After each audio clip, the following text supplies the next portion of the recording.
The sound of a hand striking a face echoed through the first-class cabin of Flight 802, freezing everyone in their seats.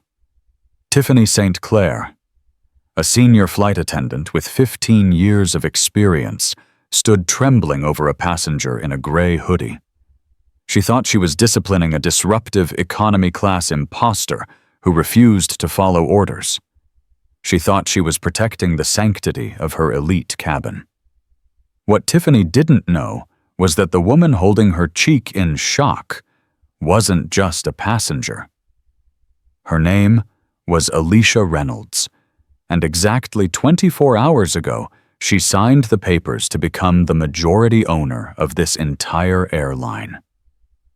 Tiffany didn't just slap a customer. She slapped her boss. And the fallout was going to be biblical. The rain battered against the floor-to-ceiling windows of JFK's Terminal 4, turning the tarmac into a blur of gray and flashing orange lights. Inside the terminal, the air was thick with the scent of expensive coffee and the frenetic energy of holiday travel.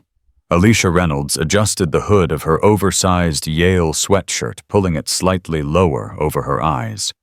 She shifted the weight of her worn leather backpack, a relic from her college days, and checked her reflection in the darkened glass of a duty-free shop. No makeup hair pulled back in a messy bun, leggings, and sneakers.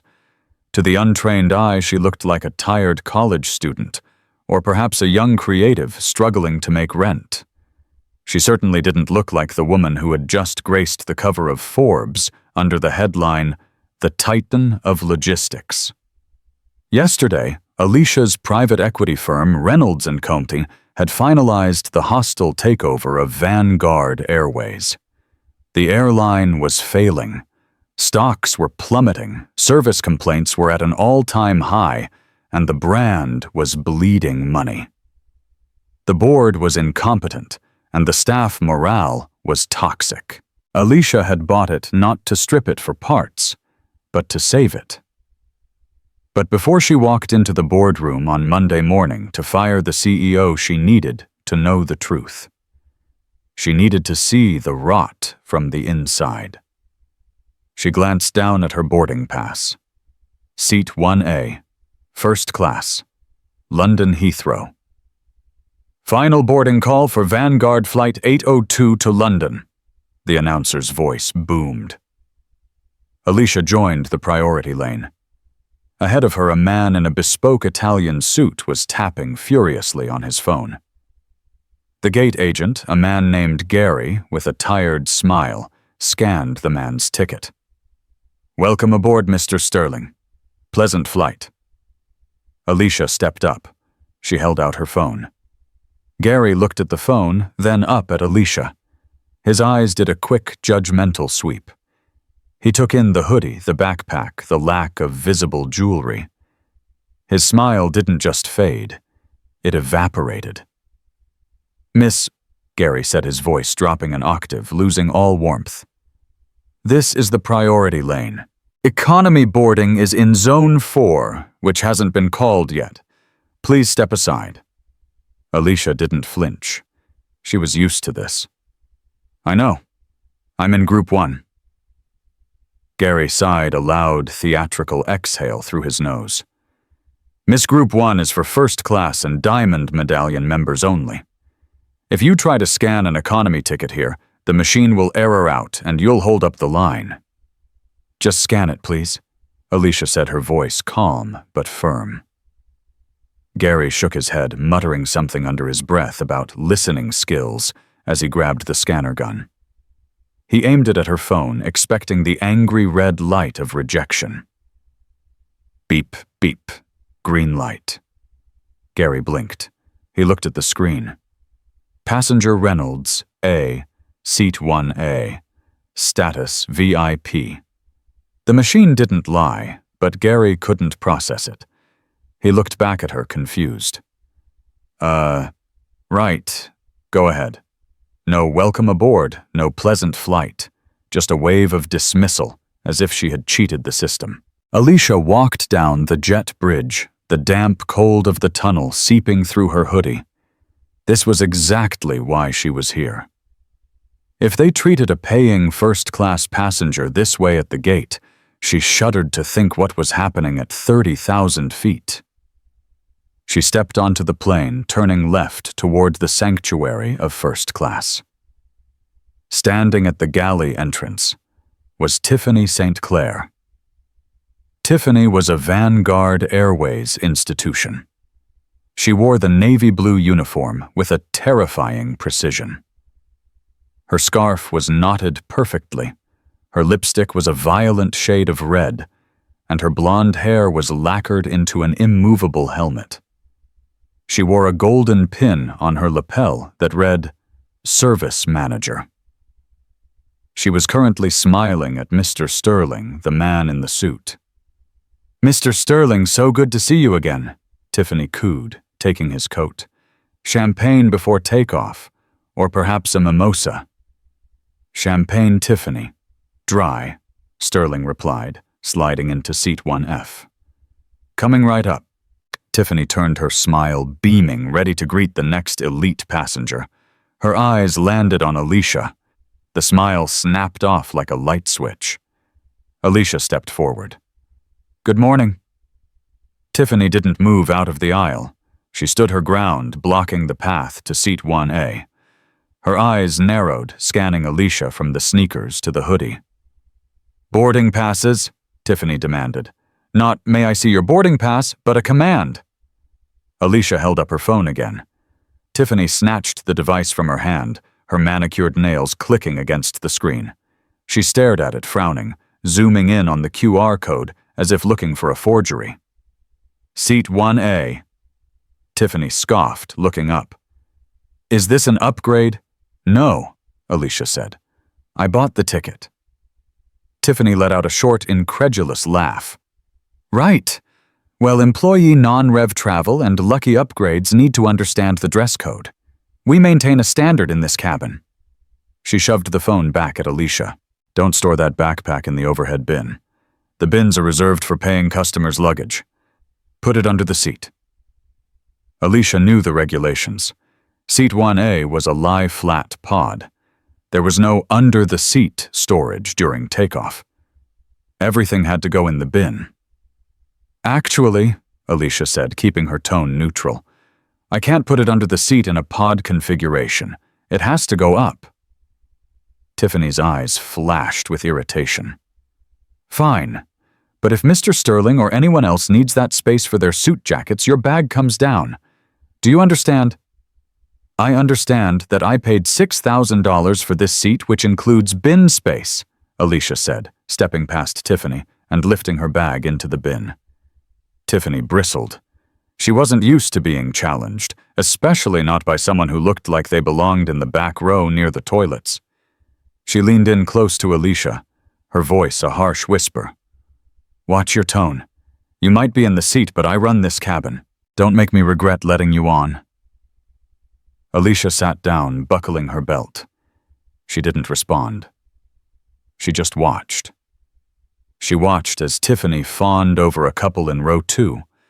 She watched as Tiffany ignored her for 20 minutes while serving drinks to everyone else. The plane pushed back.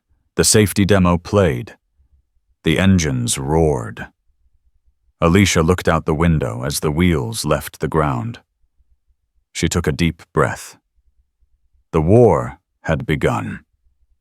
2 hours into the flight, the cabin was dim. Most passengers in first class were asleep or watching movies. The smell of warmed nuts and heated rosemary focaccia wafted from the galley.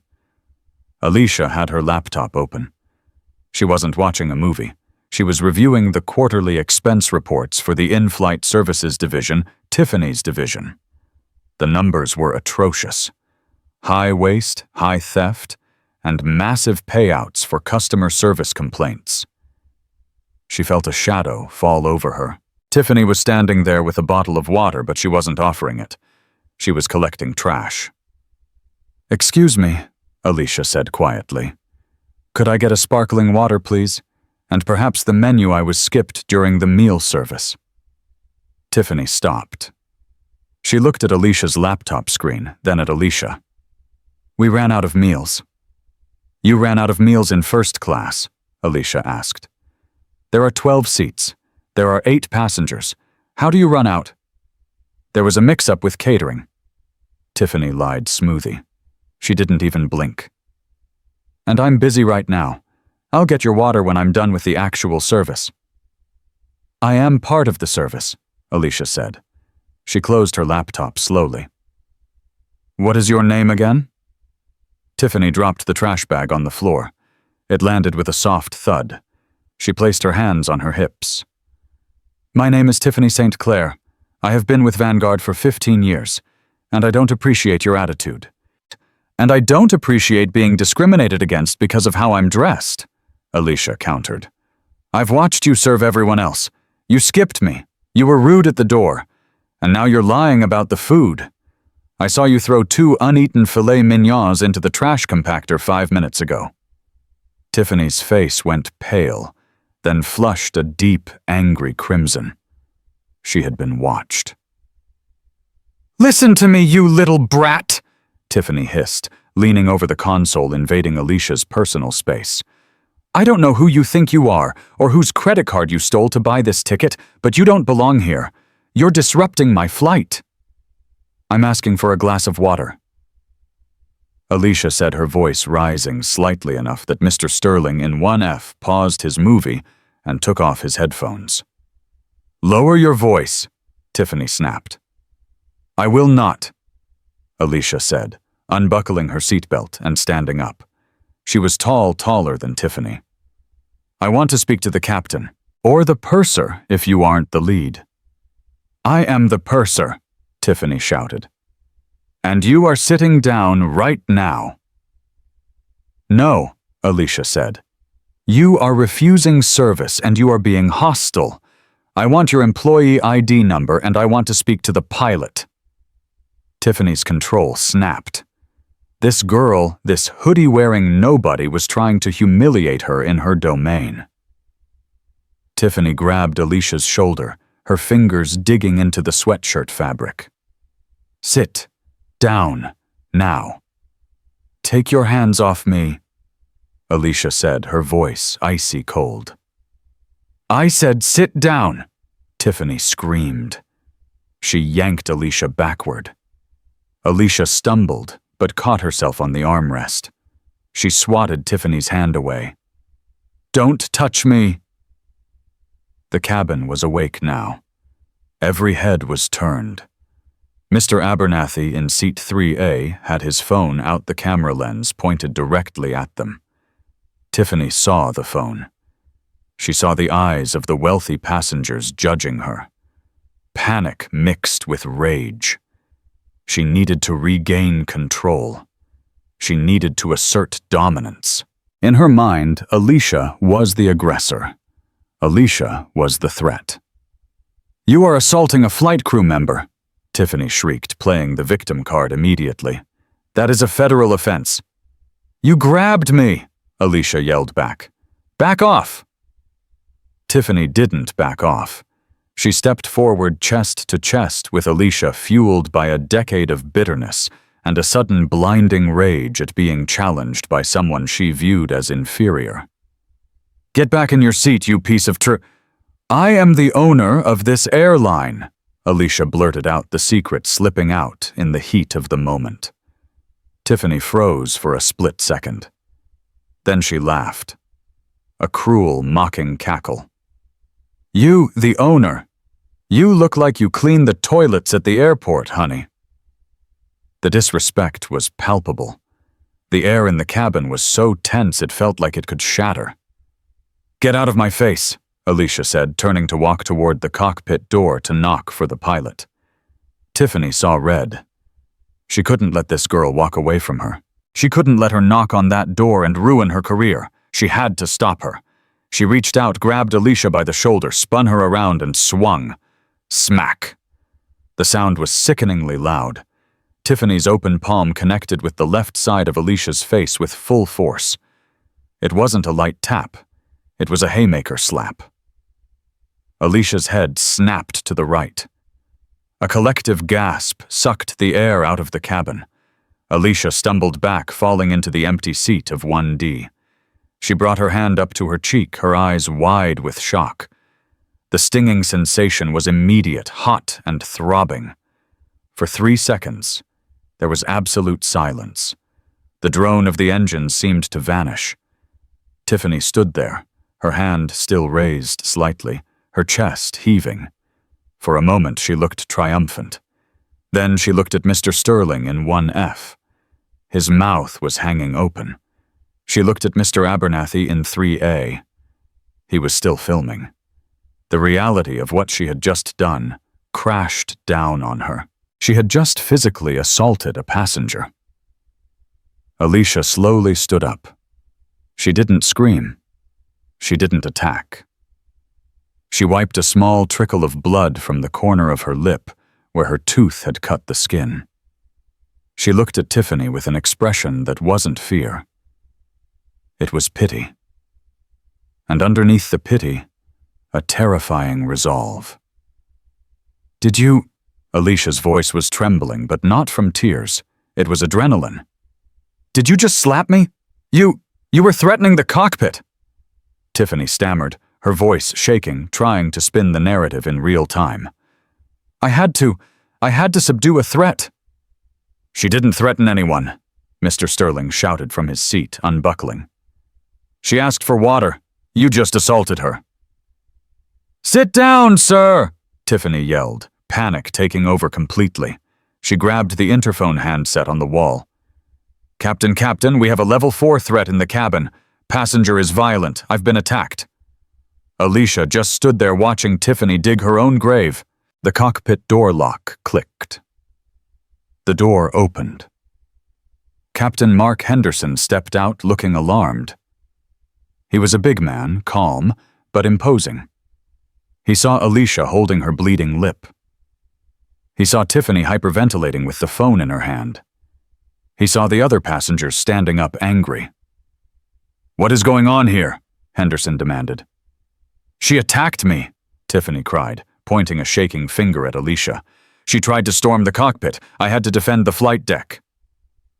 Captain Henderson looked at Alisha. He saw the hoodie. He saw the sneakers. He saw the blood. "Ma'am," Henderson said to Alisha, his voice stern, "I need you to sit down and put your hands where I can see them. Now." "Captain," Alisha said calmly, though her cheek was swelling rapidly, "I suggest you ask the other passengers what happened before you threaten me." "Do it now," Henderson barked. He was following protocol for a cockpit threat. "She's lying, Mark, Mr. Abernathy called out from row 3, holding up his phone. "I have it all on video. The flight attendant attacked her. The passenger didn't do anything but ask for water." Henderson paused. He looked at Tiffany. "Tiffany." "They're working together," Tiffany screamed, losing her grip on reality. "He's with her. It's a hijack plot." "Oh, for God's sake," Alisha muttered. She reached into her back pocket. "Don't move," Henderson shouted, reaching for the zip ties he kept in his flight bag. "I am getting my identification," Alisha said slowly. She pulled out her wallet. She bypassed her driver's license and pulled out a sleek black metal card. It wasn't a credit card. It was a Vanguard Airways executive clearance card, valid only for board members and C-suite executives. She held it out to the captain. "My name is Alisha Reynolds," she said, her voice clear and carrying through the cabin. "I am the CEO of Reynolds & Co. As of yesterday afternoon, I own 51% of Vanguard Airways. I am your new boss." She pointed a finger at Tiffany, who had gone dead white. "And I want the police waiting at the gate in London." Captain Henderson took the black metal card. His hands, usually steady enough to land a 200-ton metal tube in a crosswind, were trembling slightly. He turned the card over. He saw the holographic emblem of the Vanguard board. He saw the serial number 001. He looked up at Alisha, the woman in the hoodie, the woman with a swelling purple bruise blossoming across her cheekbone. "Ms. Reynolds." Henderson said, his voice dropping to a respectful, almost fearful hush. I had no idea. We were told the acquisition was finalized, but we didn't know you would be flying commercial.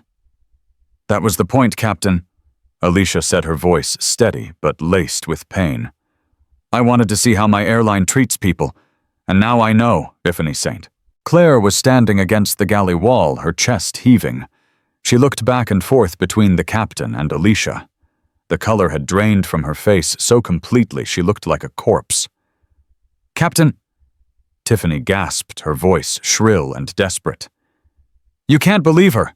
It's a fake ID. She's a con artist. Look at her clothes. Tiffany, shut up, Captain Henderson snapped. The authority in his voice was absolute. Go to the jump seat at the L2 door. You are relieved of duty. Immediately. But I said move, Henderson roared. Tiffany flinched. She looked at Mr. Sterling, her favorite passenger, hoping for an ally. Mr. Sterling looked at her with pure disgust and turned his head away. She looked at Mr. Abernathy, who was still recording. Defeated Tiffany unpinned her service manager badge with shaking hands. She walked past Alisha, her eyes downcast, and marched to the back of the galley. Ms. Reynolds, Henderson said, turning back to Alisha. I need to radio ahead to Heathrow. We need to document this assault. Do you want to divert? No, Alisha said, touching her cheek gingerly. Finish the flight. I don't want to inconvenience the other passengers any more than my employee already has. But Captain, yes, ma'am. I want the authorities at the gate, and I want the regional director of Vanguard Europe to meet me on the jet bridge. Wake him up if you have to. Understood. The remaining 4 hours of the flight were a surreal experience. The junior flight attendant, a young woman named Sarah, who had been terrified of Tiffany for years, took over the first-class cabin. She brought Alisha an ice pack wrapped in a linen napkin. She brought the sparkling water. She was trembling as she served it. I'm so sorry, Ms. Reynolds, Sarah whispered as she set the glass down. I wanted to say something earlier, but Tiffany, she writes the schedules. She can get us fired. We were all scared of her. Alisha looked at the young woman. You have nothing to be scared of anymore, Sarah. The culture changes today. Alisha spent the rest of the flight typing on her laptop. She wasn't looking at expense reports anymore. She was drafting a termination letter. And not just for Tiffany. She was writing a press release. In the back of the plane, strapped into the jump seat, Tiffany St. Clair sat alone. The adrenaline had worn off, replaced by a cold, creeping dread. She replayed the moment in her head. I slapped the owner. She tried to rationalize it. She provoked me. She didn't identify herself. I was following protocol. But deep down, she knew. She knew the video would show the truth. She knew her 15-year reign of terror was over. She just didn't realize that losing her job was going to be the least of her problems. The landing at Heathrow was smooth, but the atmosphere inside the plane was turbulent. As the plane taxied to the gate, the captain made an announcement. Ladies and gentlemen, we ask that everyone remain seated with their seatbelts fastened even after the seatbelt sign is turned off. Police will be boarding the aircraft to escort a passenger off. Thank you for your cooperation. In economy, people murmured, craning their necks to see who the criminal was. In first class, everyone knew who was getting escorted off, and it wasn't a passenger. The jet bridge extended. The door opened. 2 officers from the Metropolitan Police boarded their high-visibility vests, stark against the muted cabin tones. Behind them walked a man in a trench coat, looking disheveled and terrified, Simon Hunt, the regional director for Vanguard. Where is she? One of the officers asked Captain Henderson. Jump seat L2, Henderson said, gesturing to the galley. Tiffany stood up as the officers approached. She tried to muster some dignity. She smoothed her skirt. Officers, thank goodness you're here. I was assaulted by a passenger and Miss Saints. Claire, the officer interrupted. We have witness statements and video evidence sent via airborne Wi-Fi from the flight deck. You are under arrest for common assault and endangering the safety of an aircraft." "What?" Tiffany shrieked as the officer grabbed her wrist. "No, you can't arrest me. I'm the victim. Look at her." She pointed at Alisha. Alisha stood up from seat 1A. Her face was swollen, the bruise now a dark, angry purple against her skin. She looked at Simon Hunt. "Ms. Reynolds," Simon stammered, stepping over Tiffany's bag. I am so sorry. This is unacceptable." "Save it, Simon," Alisha said coldly. "Walk with me." Alisha walked off the plane first. Behind her, Tiffany was marched out in handcuffs, her hands cuffed behind her back, her uniform disheveled. As they entered the terminal, the other passengers were deplaning. Mr. Abernathy stopped Alisha. "Ms. Reynolds, I just airdropped the video to your email. You have everything you need. If you need a witness in court, call me." "Thank you," Alisha said. Tiffany was being read her rights loudly as they walked through the terminal. Passers-by stopped to watch. A flight attendant, the symbol of safety and hospitality, being dragged away by the police. People pulled out their phones. Flashbulbs went off. Tiffany saw the cameras. She ducked her head, hiding her face. But it was too late. The queen of the cabin was now the inmate of Heathrow. Alisha stopped at the police station in the airport to give her statement. She sat in a cold interview room holding an ice pack to her face. After the statement, she walked out to where Simon Hunt was waiting with a company car. "Where to, Ms. Reynolds?" Simon asked, sweating. "The Dorchester, we have a suite reserved." "No," Alisha said. "Take me to the London corporate office. Call the legal team. Call HR. And get the VP of in-flight services on a video call from New York. Now." "But it's 3:00 a.m. in New York," Simon said. "I don't care if he's sleeping," Alisha said, climbing into the back of the car. "Wake him up. Tell him his airline is burning down."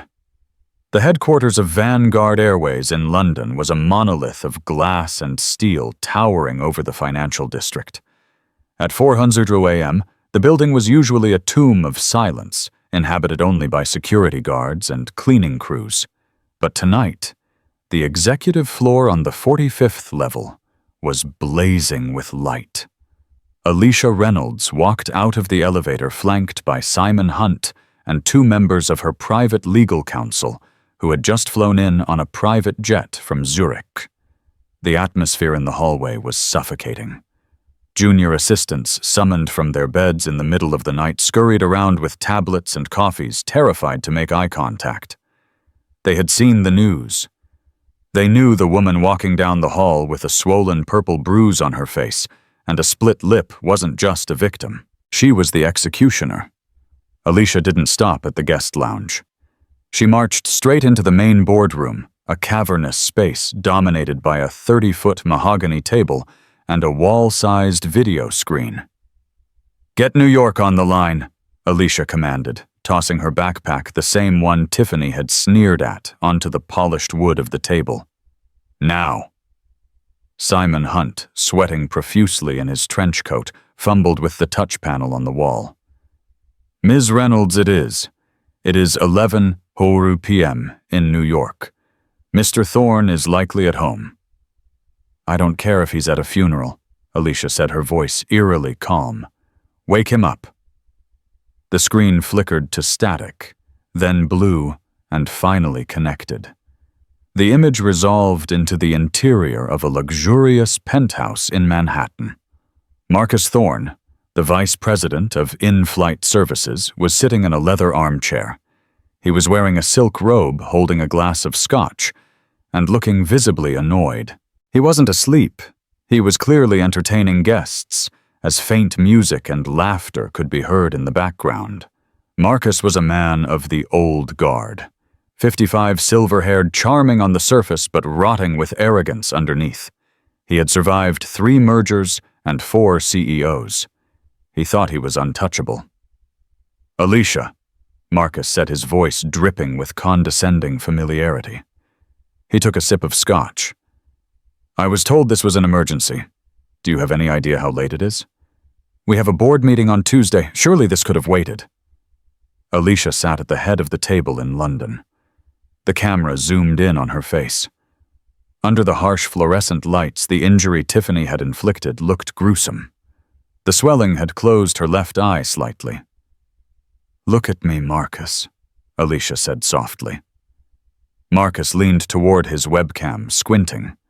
His expression shifted from annoyance to mild shock, then quickly settled into a practiced mask of corporate concern. "Good Lord," Marcus said. "What happened? Car accident. I can authorize a private medical team if I was slapped," Alisha interrupted. "By your service manager, Tiffany St. Clair, on flight 802. Marcus paused. He swirled his drink. He didn't look horrified. He looked calculating. "Tiffany." Marcus sighed, shaking his head. "That sounds highly unlikely, Alisha. Tiffany is a star. She's been our Employee of the Month 3 times this year. Are you sure there wasn't a misunderstanding? Perhaps you weren't following crew instructions." The room in London went dead silent. Simon Hunt held his breath. "Crew instructions," Alisha repeated, a dangerous edge entering her voice. "I asked for a glass of water.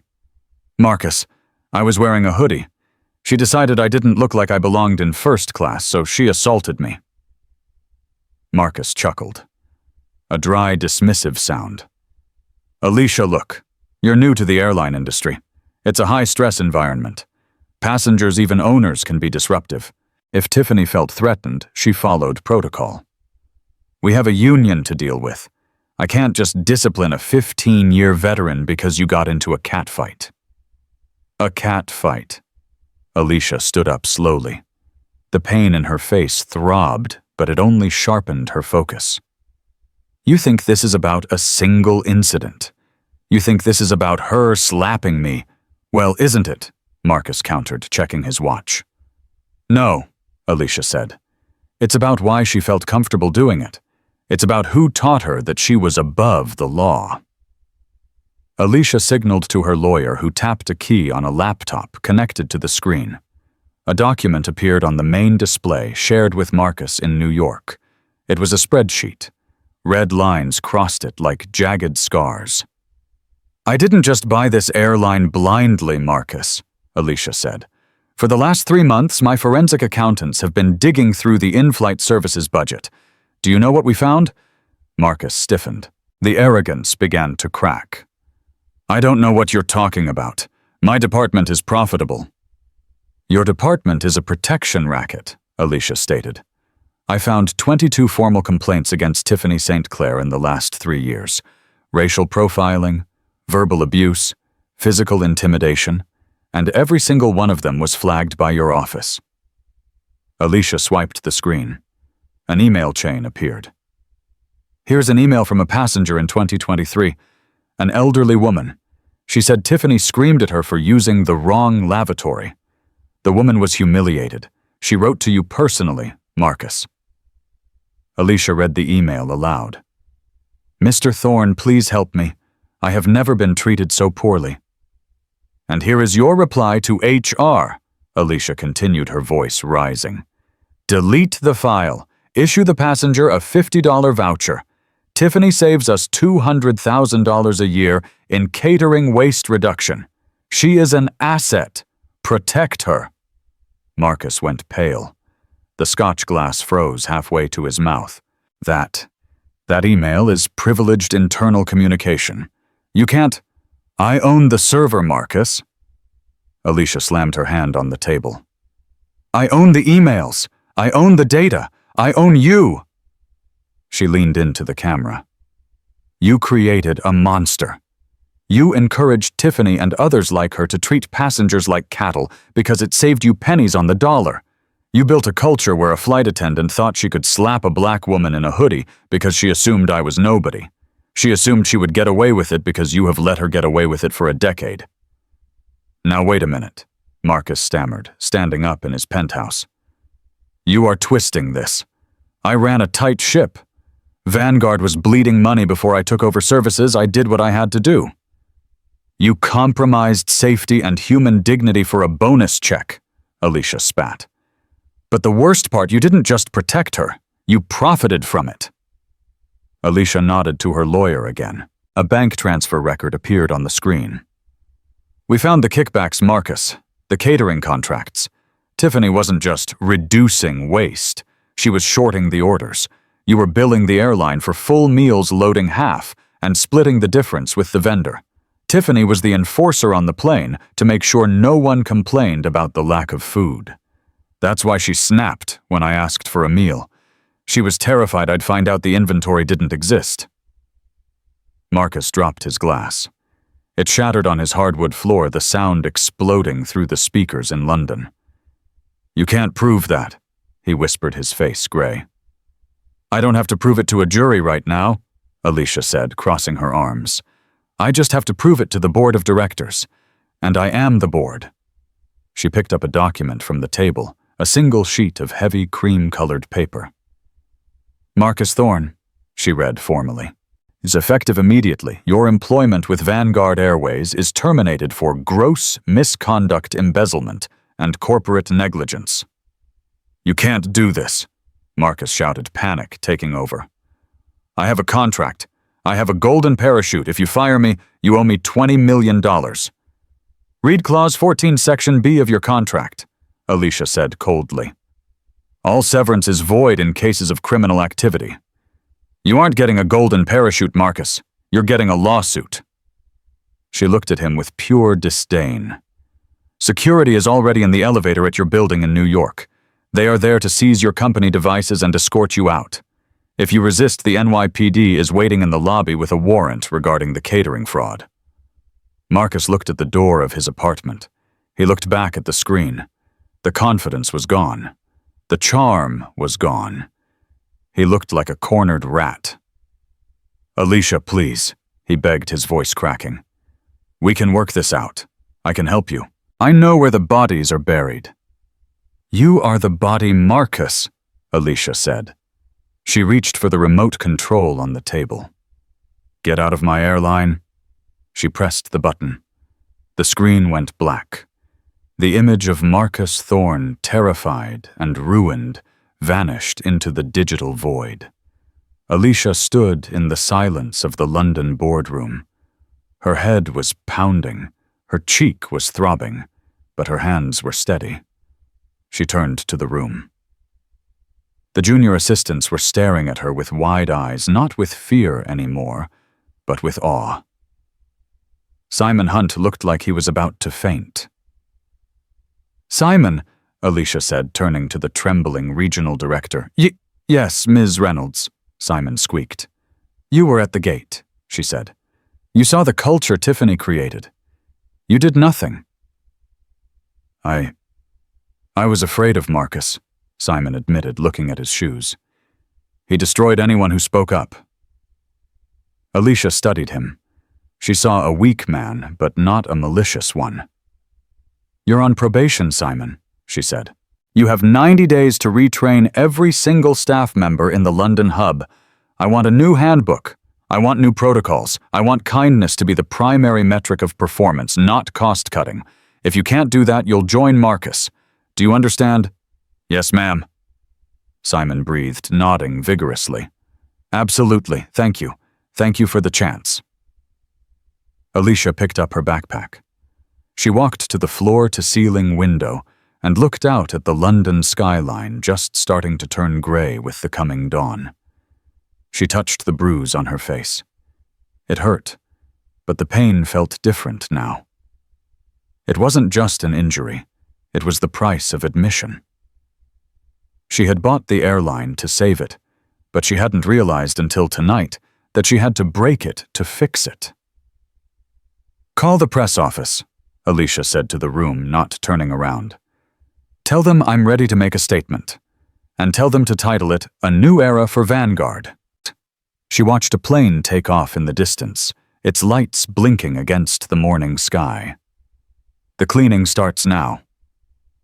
The holding cell at Heathrow's police station was nothing like the first-class cabin Tiffany St. Clair had ruled for 15 years. It smelled of stale sweat, industrial disinfectant, and despair. There were no hot towels here. There was no champagne. There was only a stainless steel toilet and a bench bolted to the floor. Tiffany sat on the edge of the bench, still wearing her Vanguard Airways uniform, though it was now crumpled and stained. The Golden Service Manager wing was gone, confiscated as evidence. She stared at the gray concrete wall, her mind trapped in a loop of denial. "I can fix this," she told herself. "I just need to explain. I was stressed. The passenger was aggressive. The union will protect me." The heavy metal door buzzed and swung open. A solicitor appointed by the state, because Tiffany's phone call to the Vanguard union representative had gone straight to voicemail, walked in. His name was Mr. Finch, a weary man with grease stains on his tie and a look of pity in his eyes. "Ms. St. Clair," Finch said, sitting on the plastic chair opposite her. He didn't open a notebook. He just pulled out a tablet. "We have a problem." "The problem," Tiffany snapped, her old haughtiness flaring up like a dying ember, "is that I have been wrongfully arrested for doing my job. I need you to file a counter-complaint against that woman for entrapment. She didn't identify herself." Finch sighed. He tapped the screen of his tablet and turned it toward her. "Tiffany, you haven't seen the internet, have you?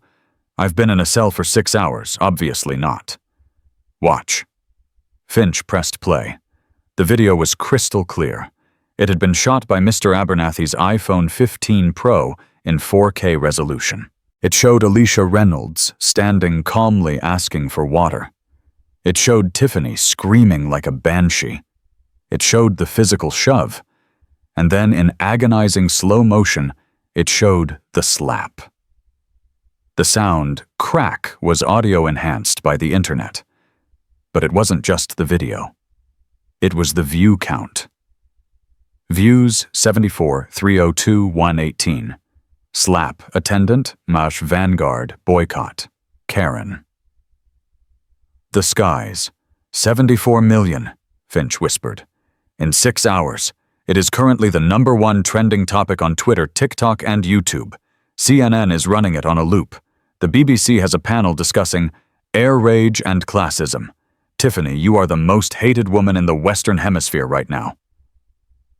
Tiffany felt the blood drain from her face. Her hands began to shake violently. But the union?" "Vanguard issued a statement 20 minutes ago," Finch said, sliding a piece of paper across the table. Tiffany read it. The words blurred before her eyes. "Vanguard Airways condemns the violent actions of former employee Tiffany St. Clair in the strongest possible terms. Her employment has been terminated effective immediately for gross misconduct. We are cooperating fully with the Metropolitan Police to ensure justice is served." "Former," Tiffany whispered. "They fired me. They can't just fire me without a hearing." "They can when you commit a violent felony on camera against the majority shareholder," Finch said, packing up his tablet. "The Crown Prosecution Service is charging you with assault occasioning actual bodily harm and endangering the safety of an aircraft. Bail is set at £50,000. Do you have it?" Tiffany didn't have it. She spent her money on lease payments for a BMW she couldn't afford, and designer handbags to impress passengers who didn't care about her. "No," she whispered. "Then you'll remain here until the arraignment," Finch said, standing up. "Welcome to the real world, Ms. St. Clair." The trial took place 3 months later at the Isleworth Crown Court. It was a circus. Paparazzi camped outside shouting questions at Tiffany every time she entered the building. She had sold her story to a tabloid just to pay for a better lawyer, a move that backfired spectacularly when the judge, the Honorable Justice Sterling, no relation to the passenger, found out. Alisha Reynolds did not appear in person. She didn't need to. She submitted a victim impact statement and the medical report detailing the contusion to her cheekbone and the cut inside her mouth that required 2 stitches. Tiffany's defense lawyer tried to paint her as a victim of executive entrapment. He argued that Alisha Reynolds had weaponized her anonymity to provoke a stressed employee. Justice Sterling was not amused.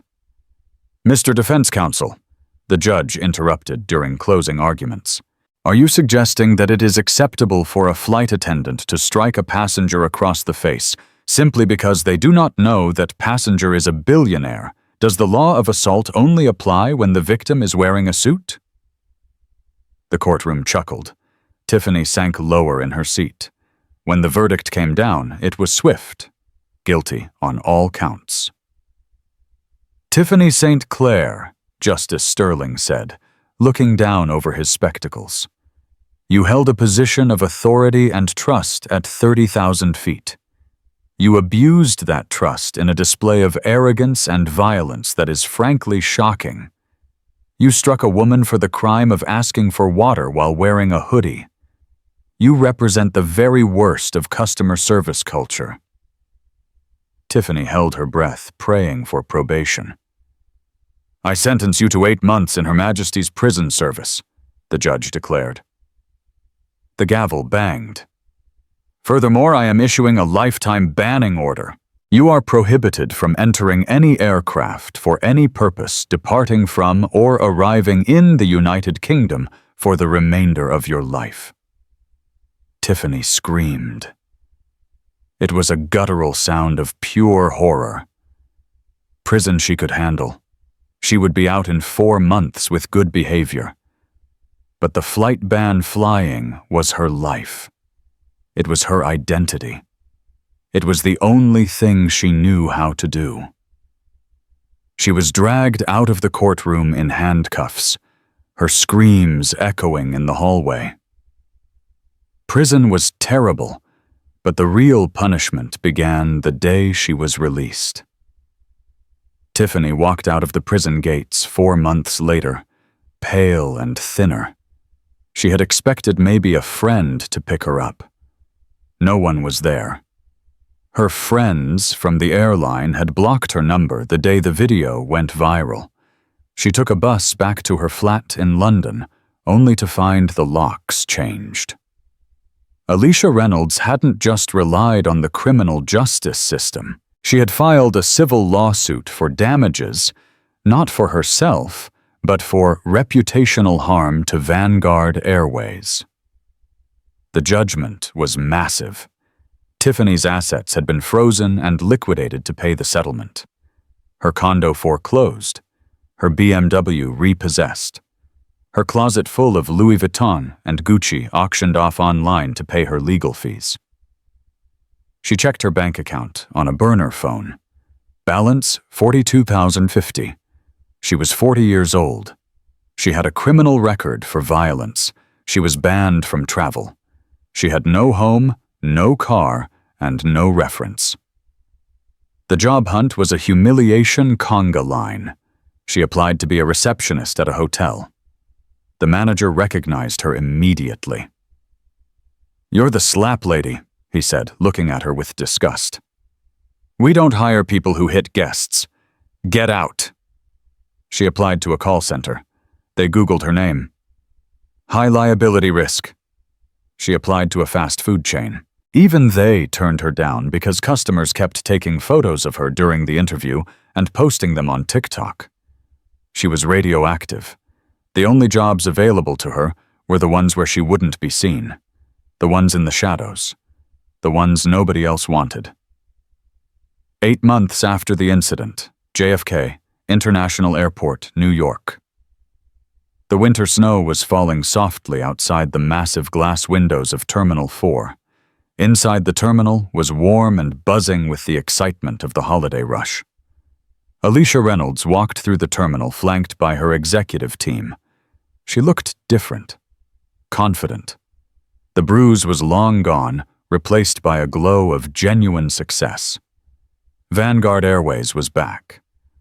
Under her leadership, the stock had tripled. The Reynolds standard of service was now the industry benchmark. They had just won the award for Best Airline Turnaround of the Decade. Tonight was a special night. They were unveiling the new flagship first-class lounge at JFK, a multi-million-dollar sanctuary for their top-tier travelers. "The press is waiting by the ribbon, Ms. Reynolds," said Sarah, the young flight attendant from Flight 802. Alisha had promoted her. Sarah was now the director of guest experience. She walked with her head held high, no longer afraid. "Excellent," Alisha said. "Let's go." They walked toward the lounge entrance. The floors of the terminal were gleaming, reflecting the overhead lights. Ahead of them, a yellow caution sign was set up, "Wet floor." A figure was bent over a mop bucket, aggressively scrubbing a scuff mark on the pristine white tiles. The worker wore a shapeless gray jumpsuit, baggy and ill-fitting. Her hair, once a lacquered blonde helmet, was now dull, pulled back into a messy, fraying knot. She wore thick rubber gloves that went up to her elbows. Alisha paused. She recognized the posture. She recognized the aggressive way the woman was scrubbing, as if trying to erase her own existence. "Ms. Reynolds," Sarah asked, stopping beside her. "Is everything okay?" Alisha held up a hand. "Give me a moment." Alisha stepped closer to the cleaner. The woman didn't look up. She was muttering to herself, cursing the gum stuck to the floor. "Excuse me," Alisha said softly. The cleaner froze. She knew that voice. It was the voice that had haunted her nightmares in her prison cell. Slowly, painfully, Tiffany St. Clair straightened up. She turned around. The shock on her face was absolute. She looked at Alisha, impeccably dressed in a tailored cream suit, surrounded by a team of admirers glowing with power. Then Tiffany looked down at herself. The gray jumpsuit, the rubber gloves covered in dirty water, the name tag that simply read, "Cleaner 402." The silence stretched for 10 seconds heavier than the 747 parked outside. Tiffany's lip trembled. For a moment, the old Tiffany wanted to scream to blame Alisha for ruining her life. But the fight was gone. Prison had broken it. Poverty had buried it. "Ms. Reynolds," Tiffany rasped, her voice cracked and dry. She didn't make eye contact. She looked at Alisha's shoes that cost more than Tiffany's entire yearly salary as a janitor. "Hello, Tiffany," Alisha said. Her voice wasn't angry. It wasn't mocking. It was just factual. Tiffany started, but the words caught in her throat. Tears welled up in her eyes, hot and stinging. "I'm just doing my job. I'm just cleaning the spill. I didn't know you were coming through." "It's a big terminal," Alisha said. "I lost everything." Tiffany blurted out, a single tear escaping and cutting a track through the grime on her cheek. "My home, my career. I can't even fly. I have to take the subway to work to clean up after people I used to serve." She looked up at Alisha, pleading for something. Forgiveness money, a reprieve. "I never knew who you were," Tiffany whispered. "If I had known." "That is exactly the point, Tiffany," Alisha interrupted, her voice hardening slightly. "If you had known I was the CEO, you would have treated me like royalty. You treated me like garbage because you thought I was powerless. That is why you are holding that mop." Tiffany flinched, as if slapped. Alisha took a step closer. "I didn't ruin your life, Tiffany. You did. I just held up a mirror. You are exactly where your character led you." Alisha reached into her purse. Tiffany's eyes widened. Was she going to give her money? A check? Alisha pulled out a bottle of water. It was a generic brand room temperature. "You look dehydrated," Alisha said, placing the bottle on the top of Tiffany's cleaning cart. "Hydration is important." It was the same request Alisha had made on the plane. Water. The irony hit Tiffany like a physical blow. She stared at the plastic bottle. "Good luck with the floor," Alisha said. Alisha turned and walked away, her heels clicking rhythmically on the tiles. Sarah and the executive team followed, parting around Tiffany like a stream around a stone. Tiffany stood alone in the middle of the busy terminal. Passengers rushed past her, rolling their expensive luggage, talking on their phones, ignoring her completely. To them, she wasn't a person. She was just an obstacle. She was just the help. She looked at the bottle of water. She picked it up with her rubber-gloved hand. Her throat was parched. She cracked the seal and took a long drink. It was the most bitter water she had ever tasted. She wiped her mouth, gripped the mop handle, and looked at the scuff mark on the floor. She bent down and started scrubbing.